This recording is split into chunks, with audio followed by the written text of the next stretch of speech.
Today's medal ceremony represents something that is of fundamental importance to the Academy, recognising the work of scholars throughout the whole of Ireland. We elect members on the basis of scholarly achievement, and this medal is a further step of recognition for outstanding scholars in Ireland. Professor Alan Smeaton is one of the world's leading experts in the field of multimedia information retrieval.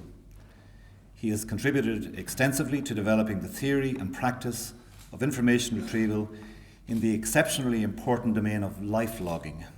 His leadership and impact continue to gain international respect. And as a world leader in his field, he is truly a worthy recipient of this award. My main research over the last few years has been about taking video content or image content, any kind of pictures, digital pictures on a computer, and automatically analysing that to determine what it contains. So automatically determining whether it's indoors or whether it's outdoors, whether it's got people, cats, dogs, trees, television cameras, lights, whatever it is. Open science and sharing of data and sharing results gives the opportunity for more and more people to take part in the activity. One of the best examples is an astronomy example where people can go and look for new stars and constellations that haven't been discovered before. And the reward is that you're taking part in that activity. And you can do that from a laptop at home in your back bedroom or in your office. So that's an example of people taking part in science. Science shouldn't be just the preserve of an elite group of people. It should involve absolutely everybody.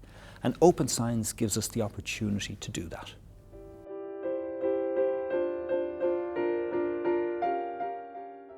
In 2014, my department at the European Commission, DG Research and Innovation, held a huge public consultation on open science with quite some interesting results. Scientists see big data, the exponential increase in data, as the game changer. According to the Scandinavian research organization SINTEF, 90% of all the data in the world have been generated over the last 2 years. The technology to make sense of this tsunami of information.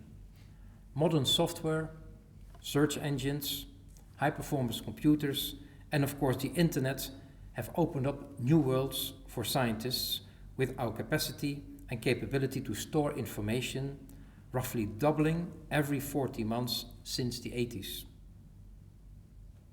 The third main driver is the emergence of a global science community. The AAAS estimates that there are currently 5.5 million researchers and 500 million graduates in the world. Another important driver was the growing public demand for accountable, responsible and transparent research. This goes hand in hand with the public expectation that science should solve our biggest societal challenges, and of course the pressure from the public and our politicians to get more bang for the research buck. We're fortunate to have here in Ireland an economist of the global stature of Professor Philip Lane. He's universally acknowledged as one of the leading thinkers in the quantitative analysis of the spectacular growth in international financial trade, which has reshaped the world economy and which indeed has been at the centre of the great financial crisis. He's a member of the Royal Irish Academy and an Irish Research Council award holder, and through his work with the London-based Centre for Economic Policy Research, he has been involved in leading the economics profession in Europe and beyond. My research has been about the global financial system, essentially the flow of finance around the world. From the mid-90s onwards, we've built a data set which measures for most countries in the world how large is their stock of foreign assets, how large is their stock of foreign liabilities, and the details within that. And really, from early on, in addition to conducting research on those data, we've shared that data on the internet. So many people around the world use that data, and we think it increases the level of interest in our own research and makes it more useful. The award of this medal, to me, can really reflect the fact that the trend now in economic research is empirical.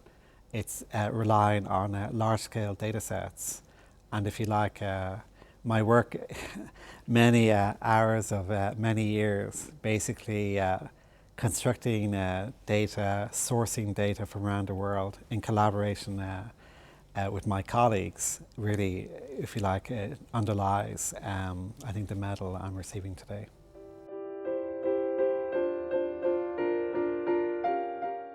The more people use the data, the more the world can be confident that the results, the scientific results, are robust and valid. When you start to collaborate, that's when the real impetus and improvement happens. And that collaboration can only happen around sharing the data that you work on, sharing the tools and the algorithms and the software programs that you develop, and then ultimately sharing the results that come out of your research, sharing your publications. It's only when we combine together that we're able to make advances in our respective fields. And this applies to me and the work that I do, but pretty much every scientist in every domain and every discipline.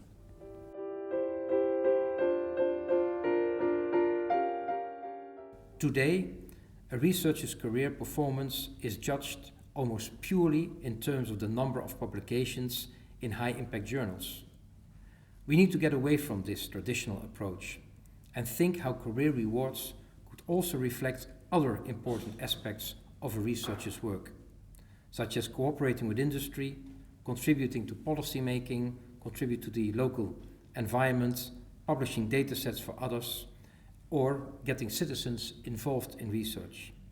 One of the great barriers to openness in terms of the science we do and the sharing of the data is that the reward system for scientists doesn't value openness as much as it should.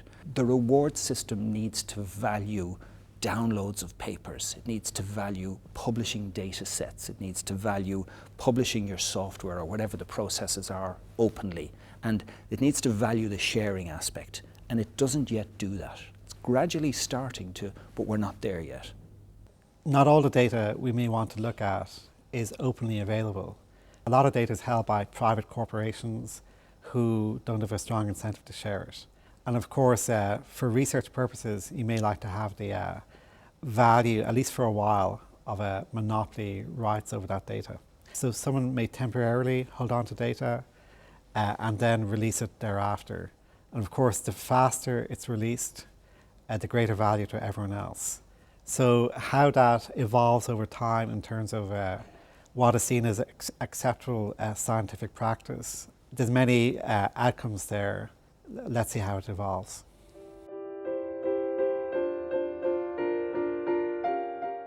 When it comes to personal data, it becomes a much trickier issue on how do you share personal data. I leave behind me a digital footprint every day. Everything I do, my phone tracks me, CCTV cameras track me, bus passes track me, every time I use my Leap card, every time I use my credit card, every time I use everything, it leaves behind a digital footprint. And in a way, that digital footprint, it should be mine. I should have ownership of that data. I should be able to determine who uses it, what they use it for, when they use it, and I should be able to withdraw that if possible. The set of laws we have, whether it's European law or national law, they don't cater for that adequately enough.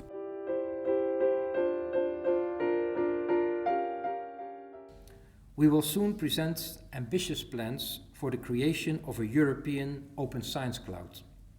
This cloud will be, in the first place, connecting existing repositories, a federating system, in order to overcome the fragmentation of the hundreds of repositories already in Europe available. It is essential that we involve citizens in agenda setting, and even as active partners in research.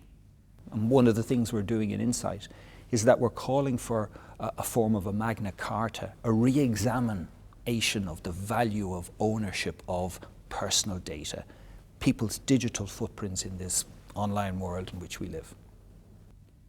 The next generation is to make this century the open century, when open science and open innovation provide answers to our great societal challenges, be it hunger, poverty, climate change, and ignorance. I call upon the Irish scientific community to be fully active in seizing the opportunities promised by open science, for open science is here to stay. Thank you very much for your attention.